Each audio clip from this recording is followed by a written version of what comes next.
ebidensya, resibo, walang lusot ang may atraso. Ang mga resibong nakalap ngayong hapon. Meron kaming search warrant. Pag na kayo, wala mo nararadyo. Wala mo nararadyo! Walang gagalaw sa inyo. Natulala, nabigla, at hindi na nakaimik ang 164 na empleyado ng umunoy nagpapanggap na call center ng salakayan ng mga otoridad kasama ang resibo. Karamihan sa kanila mga dayuhan.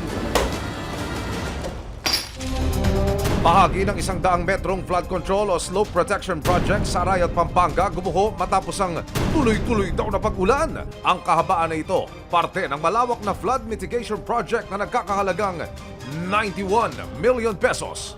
La, goodbye milyones na kaya ito? Ano mang reklamo, bibigyan tugon. Bawat hinaing at problema, hahanapan ng solusyon. Ito ang bago ninyong sandigan, hindi palalampasin ang mga tiwali at maling gawin.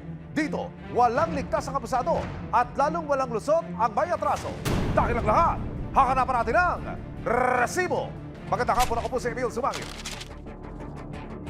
August 19, kasama ang resibo, tinarget ng mga otoridad ang pagsalba sa mahigit 100 dayuhang empleyado na hinihinalang mga biktima ng trafficking at forced labor. Sa bisa ng search warrant, napasok ang opisina sa Parañaque City, call center daw pero bogo pala. Nakatanggap ng report ang Philippine National Police, Criminal Investigation and Investigation Group, Southern Police District Field Unit o CIDG, SPDFU. May nangyayari di umanong human trafficking sa isang palapag sa building na ito sa Parañaque City. Kaya, pagkalipas ng 1 buwan na pagmamanman at pag-aaral sa lugar, handa na silang pasukin na ito. Highway na yan, highway. Correct, highway. Buntot na tayo. August 19, 2024, bitbit ang search warrant para sa paglabag sa Trafficking in Persons Act at Cybercrime Prevention Act sa pangunguna ng CIDG SPDFU. Sanipwersa ang PNP at AFP sa pagsalakay. Pagka baba ako, sabay-sabay tayo baba lang. Ilang sandali pa, kasama ang resibo. Pinasok na ng Philippine National Police at Armed Forces of the Philippines ang gusali sa Parañaque City. Meron kaming search warrant. Pag na kayo, wala mo nararadyo. Wala mo nararadyo!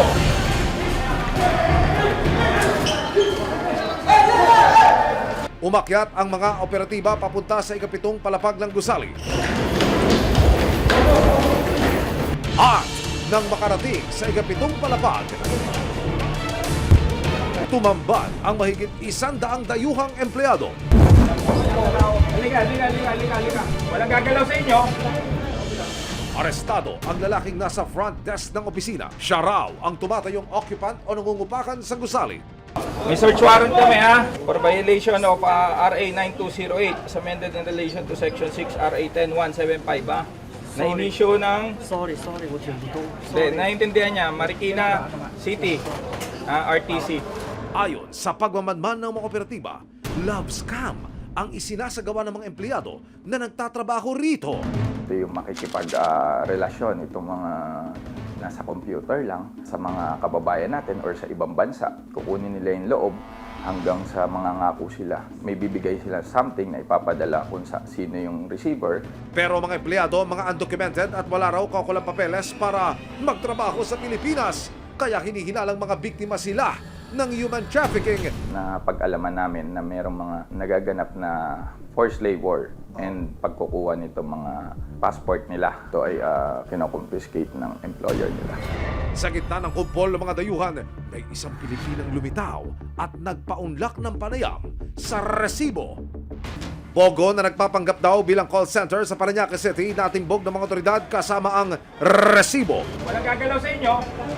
Matapos ma-rescue ang 164 na foreign nationals na napilitan umanong manlokot sa pamamagitan ng pakikipagkaibigan o pakikipagrelasyon online. Sunod ng kinumpiska ng mga operatiba ang gadgets at electronics na ginagamit daw para sa love scam.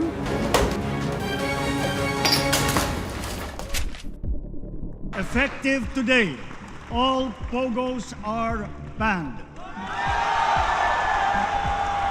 I hereby instruct PAGCOR to wind down and cease the operations of POGOs by the end of the year. Nung nakaraang sona ng Pangulong Marcos, siya ho ay nagbitiw ng kautusan, total ban sa Pogo. Ito ho ba'y kabilang na sa mga hakbangin bilang pagtalima sa kanyang utos? Yes, tuloy-tuloy ang natin, ang investigation natin, ang intelligence gathering natin para mapatupad natin itong instruction ng ating presidente. Bakay ng utos na ito na masugpo ang mga Pogo Hub na naging sentro ng pang-abuso at panlilinlang. Walang lalayo. Sa pagsalakay ng mga otoridad sa malalaking Pogo Hub nitong taon, mga kwento ng torture at human trafficking ang naisa publiko. Vietnamese, Chinese. Kwento ng isang Malaysian national na na-rescue mula sa Zunyuan Technology na Pogo Hub sa Bamban, Tarlac. Parusa ang kapalit sa tuwing hindi nila naaabot ang kota na itinalaga sa kanila. If you didn't hit the quota or anything, it will be punishment. Yeah, for them. Around 30, I think 300,000 yuan per month. I think it's 1 million pesos. Sa isinagawang operasyon ng CIDG, SPD, FU sa Manoy Pogo sa Parañaque, kasama ang resibo, na-rescue ang isang Pilipina na nagbakasakaling magtrabaho doon hindi bilang scammer kundi bilang translator ng kumpanya. Ma'am, pero alam mo na Pogo ito? Opo, aware po ako. Aware po ako, sir. Yung offer ng salary po, medyo mataas. Kahit mga ilang buwan lang po, pwede na kami kasi magsimula kahit pa paano po. Yun lang naman po ang nagudyok sa amin para pumasok kami dito. Nagawa lang daw niya ito para sa kanyang pamilya. Babalik na lamang daw siya ngayon sa kanilang probinsya at doon maghahanap ng trabaho.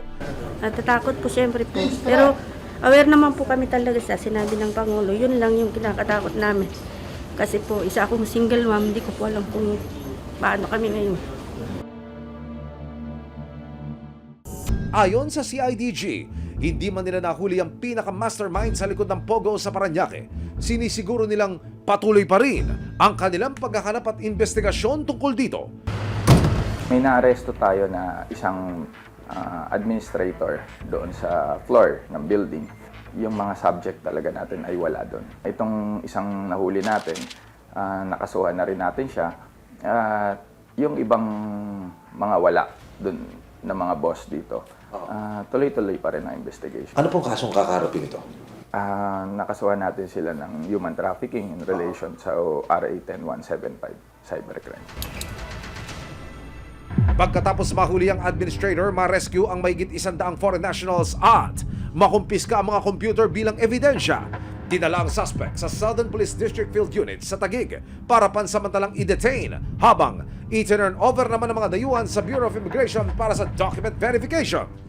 Habang ipinatutupad ng mga alagad ng batas ang pagpapasara sa mga Pogo, August 21, kinumpirma ng pamahalaan na nakalabas na ng bansa ang dismissed mayor ng Bamban, Tarlac na si Alice Guo o Guo Ping na inilalang may malaking papel sa pag-usbong ng Pogo sa kanyang lugar. Who allowed this travesty to happen? Para tayong ginisa sa sarili nating mantika.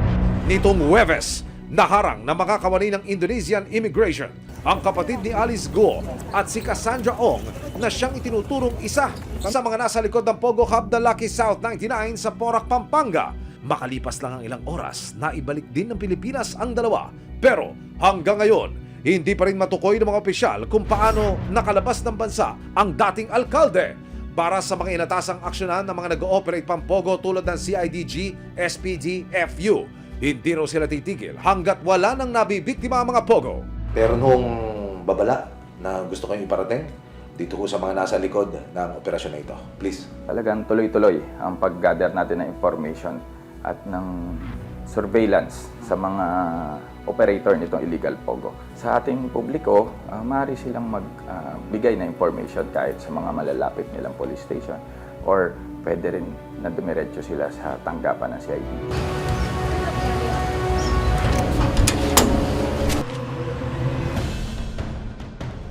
Bahagi ng Slow Protection and Flood Control Project sa Arayat, Pampanga, bumigay raw matapos ang wala pang isang taon at ngayon hindi na mapakinabangan. Ang mga residenteng naninirahan sa gilid nito kailangan lumikas dahil sa nakaambang panganib. Ano ang naging dahilan at sino ang dapat managot sa perwisyong ito? Diyos ko po, may pakanya. Hindi lubos akalain ng mga residente ng Barangay Kabating sa Arayat, Pampanga na paglabas ng kanilang bahay. Ganito na ang maaabutan nilang itsura ng kanilang lugar. Tipak-tipak na ang lupa at halos mabungkal na sa tindi ng pinsala. Yun ang kinakatakot namin. Nung Sabado, medyo safe pa kami. Ewan namin sa susunod na pag-umulan. Nagwo-worry din ako. Kasi yung sa ilalim niyan, yung parang umaagos yung tubig. Nangangamba tuloy ngayon ang mga residente sa kanilang kaligtasan. Parang delikado na po talaga eh. Critical na po itong ano. Kahit maayos po yan, parang ano rin po siya, bababa. Sa kasalukuyan, 3 pamilya ang nawalan ng tirahan dahil sa pagguho ng nasabing proyekto. Nakilala ng resibo si Grace Pangilinan. Ang kanyang bahay, nilamon na ng lupa. Yung sa may tubo po yan, yung may semento. Kwento pa sa amin ni Grace, narinig pa raw nilang unti-unti nang bumibigay ang mga bakal ng bahay noong Agosto 17, 2024. Nagigiba na ng konti-konti, nagkakabiyak yung lupa. Yung nga, nakita namin, wala na. Bumaksak na yung bahay ko. Sa panayam namin sa kapitan ng Barangay Kabating, may hinala sila kung paano nagsimula ang pagguho. Ang naging course niya, ma'am, yung ang nakita nilang may umiikot na tubig. Kung tawagin sa amin yun, alawli. Yung parang nagsisirculate yung tubig, ma'am. Parang ipo-ipo, ganon. Ito po yung seat pile ko. Ngayon, dito po umiikot yung tubig. Tapos, sa tagal-tagal niyang umikot, sa loob ng 1 taon, konti-konti nakukuha yun yung lupa. Hanggang gumuho itong pinatatayuan natin. Sa description billboard ng Department of Public Works and Highways o DPWH, Pebrero 2023, nagsimula ang proyektong Flood Management Program Rehabilitation of Flood Mitigation Facilities in Major River Basins. 100% completed na ito as of October 2023. Nagkakahalaga ito ng 91,626,654 pesos and 28 centavos. Humarap sa resibo ang mga kamuni ng DPWH, Pampanga 1st District. Itinayo raw ang slope protection sa Barangay Kabating para protektahan ng mga residente at ang mismong barangay sa pagbaha. Sa pangangailangan po ng barangay, tulad nito kailangan protektahan po yung mga residente, yung mga kabahayan dito. Yun naman po yung sole purpose ng flood control natin ng mga projects dito po. Paliwanag naman ng ahensya, maayos at matibay naman daw ang materyales na ginamit nila. Hindi raw nila inaasahan na isang whirlpool ang makakawasak sa kanilang proyekto. Paglitaw ng whirlpool, nagkakaroon siya ng parang paikot-ikot gano'n. Marami po kasing factors na hindi natin alam kung ano nasa ilalim eh. Giit ng DPWH, hindi raw pagguho ang nangyari kundi settlement. Yung lupa po, alam naman po natin pag nabasa, lumalambot. Yung mga nilagay po natin na tie rod at dead man, hindi na po makuwang lumaban po. Gawa nung pag malambot po yung lupa, mas brittle po siya na doon sa collapse or magkaroon ng settlement po. Maya-maya pa, humarap sa resibo ang contractor ng nasabing proyekto. Nagsimula po kami dito last year pa, ka-award ng ng NTP, February, bali natapos ng July. Last year po, 2023. Ilang months po siyang ginawa? Bali, halos 5 months po. Ito pong mga materials po ba natin? Anong klase mga materials po yung ginamit natin? Sheet pile pong hot rolled. Giit ni Engineer Peña, angkop naman ang ginamit na materyales para sa nasabing proyekto. Yung mga sheet piles po ba na to, yung talagang angkop for the floodway project? Opo, yan po yung nakadesign dyan. Nang tanungin kung may sapat bang pag-aaral bago itinayo ang proyekto, sagot ni Engineer Peña, Bali po kasi ito, na-erode lang yung namin, na eroded lang po dahil pag lumalaki yung tubig sa Pampanga River, mataas po, unti-unti po na-erode. Kaya po binagyan ng sheet pile para huminto po yung pag-erode niya. Ito pong whirlpool na nagtinuturong cost ng pag-settlement niya. Kitaan po ba siya natin before? Or? Hindi po kasi mababa lang yung tubig nung ginagawa namin, kasi yung ginagawa namin, hindi po namin nakita. ayon sa isang engineering expert, dapat daw ay naging mas masusi ang pag-aaral bago inilatag ang proyekto. Engineer, settlement daw ang tawag, hindi pagho. Ano po ang inyong masasabi ukol rito? Yes, settlement, maaari natin tawaging settlement, yung sa side ng mga kabahayan, no? Yun na naroon. Yes, no? May kita naman natin, no? Gumuho siya papunta doon sa side ng ilog. Hindi kinaya yung bigat, no? Yung puwersa ng slope protection system na ginagamit nila. Ayon po sa kontratista ng proyekto, engineer, hindi nila nakita yung malaipo-ipong nature o yung kilos ng Pampanga River sa gilid po ng proyekto, itong binabanggit natin na ito. Pwede ho ba yun? Sa unang stages pa lang ng design, no, you can also assume or predict yung mga events na kagaya noon. It should have been a different approach and different design. Kung ito'y napag-aralan, dumaan sa iba't ibang klase ng pagsusuri, mangyayari ho kaya yan? Masasabi ko na may mga kakulangan sa engineering studies from the design phase pa lang, no, up to the implementation. Unang-una, itong proyektong ito ginawa at pinlano upang makaligtas ng buhay ng ating mga mamamayang Pilipino. Pangalawa, napakalaking pera na nanggagaling sa taong bayan ang ipinapasok, ginagastos para dyan sa ating proyekto. So dapat lamang na ang taong bayan mismo, tayong mga Pilipino mismo, ang nagbabantay. Ayon naman sa DPWH, naka-under warranty pa ang nasabing proyekto. Ang total amount po nung project natin is 91,600,000 pesos. Pero under warranty pa po, so the contractor is willing naman po to repair or any damages po na kailangan natin gawin dito at gagawin niya po in his own expense. Pangako naman ng company na Engineer Peña. Nag-usap na po kami sa DPWH sa District 1. Kami pa rin po yung gagawa dahil nasa warranty pa. Restoration, completion po ng damage dito sa project, lahat po kasus namin. Ang panawagan naman ng mga residente sa mga kinauukulan. Sana maging okay yung paggawa nila para sa kaligtasan. Sana naman hindi na magalaw itong bahay namin dahil siyempre dito na naglakihan yung mga bata. Para kay Grace naman, hindi na raw siya magpapatayo ng bahay na malapit sa pinangarihan ng insidente. Hindi na po siguro. Baka maghanap na lang po kami kahit na maliit na lupa lang. Kasi nakakatakot na pong magtayo ng bahay sa sitwasyon ng ganito.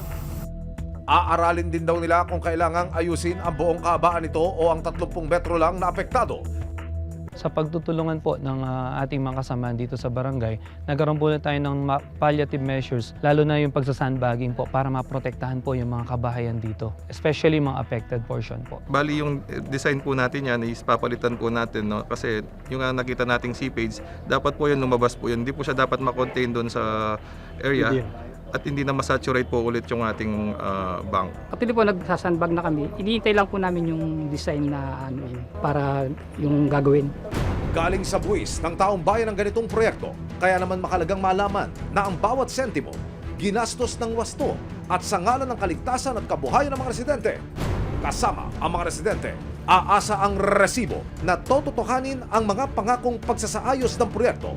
Mga ma'am sir, babantayan po namin ito. Diyos ko po, may pakanya niya.